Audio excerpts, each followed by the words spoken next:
walk down the trail at St. Croix Savanna Scientific and Natural Area, and you might feel like you stepped back in time to before all of the houses and roads were built, back when our landscape looked a little bit more like this.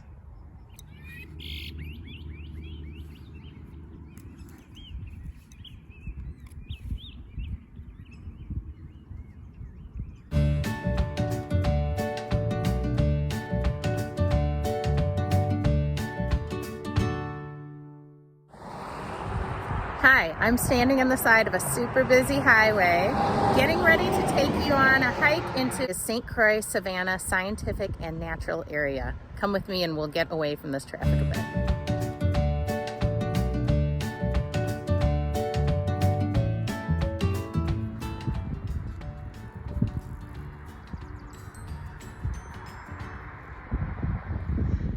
So we made it to the top of the hill. You park on the side of Highway 95 and the cars are whizzing by and it looks like there's no entrance. And then you go up this little goat trail and suddenly you're up here with this beautiful, beautiful view of the St. Croix River down below. We're up at the top of the hill now and we just found these pretty little flowers. It's a prairie plant called blue-eyed grass that blooms right around the end of May and early June. And it just has these charming, adorable little flowers.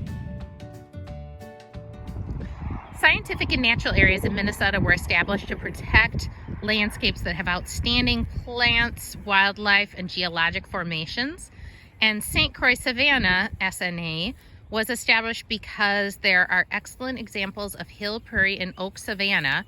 This is the kind of landscape that actually used to be found all over Washington County prior to settlement. One thing you do have to be careful of here is there is a lot of poison ivy growing up on the top of the hill. So beware of this three-leafed plant and do not touch it.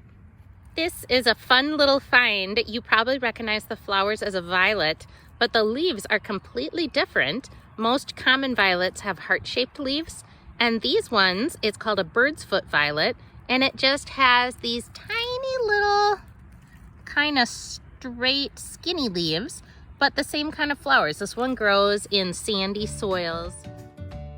Flower that's blooming, this one's called a Hoary puccoon, which I think is the funniest name for a flower ever. This was a super fun find. This is called a violet wood sorrel, and I gotta show you these leaves. Look at, they're like a little three-leaf clover. Each one of them has these three little heart-shaped leaves that are attached to each other.